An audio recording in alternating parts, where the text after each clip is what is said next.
A warm, peaceful African village at sunrise, with lush green fields and small traditional huts. In the foreground, a strong but aging woman, Maman Kem, wearing a simple wrapper, sits on a wooden stool outside her hut. Her face carries both wisdom and love as she gazes into the distance, thinking about her son, Obinna. In the village of Nwak, a mother's love was as vast as the skies. Maman Kem, a widow, had given everything to raise her only son, Obinna. With hands hardened by years of labor and a heart overflowing with love, she believed that her son would one day repay her sacrifices. But trust, once broken, is like a clay pot, difficult to mend. Obinna, a tall and strong young man with bright eyes, stands in the village square. Villagers admire him as he interacts with the elders. Maman Kem looks at him proudly from a distance. Obinna was the pride of Nwak. Intelligent, hard-working, and respectful, he was everything a mother could wish for. Maman Kem sacrificed her comfort to send him to school, skipping meals to buy his books. One day, she thought, my son will take care of me. But fate had other plans. As Obinna grew older, new influences crept into his life. His new friends laughed at the idea of hard work.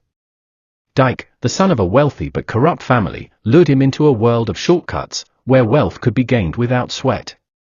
Maman Kem, worried. My son, remember, integrity is a man's true wealth.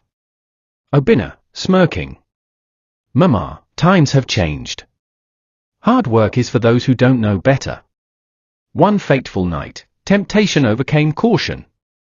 Dyke whispered a plan to steal gold from an old, blind woman, rich, yet helpless. Obinna hesitated, but greed spoke louder than reason. Obinna, whispering nervously. Are you sure no one will find out? Dyke, grinning. Who will suspect the golden son of Nwak? By dawn, the truth had unraveled. The village roared with anger, the old woman's cries piercing the air. When Obinna was caught, his mother refused to believe it, until she saw the gold in his hands. Maman Kem, voice breaking. Obinna, tell me it's not true.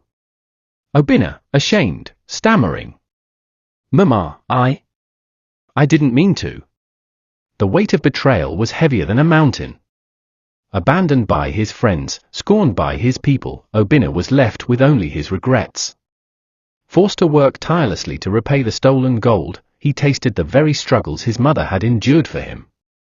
Obinna, exhausted, muttering to himself.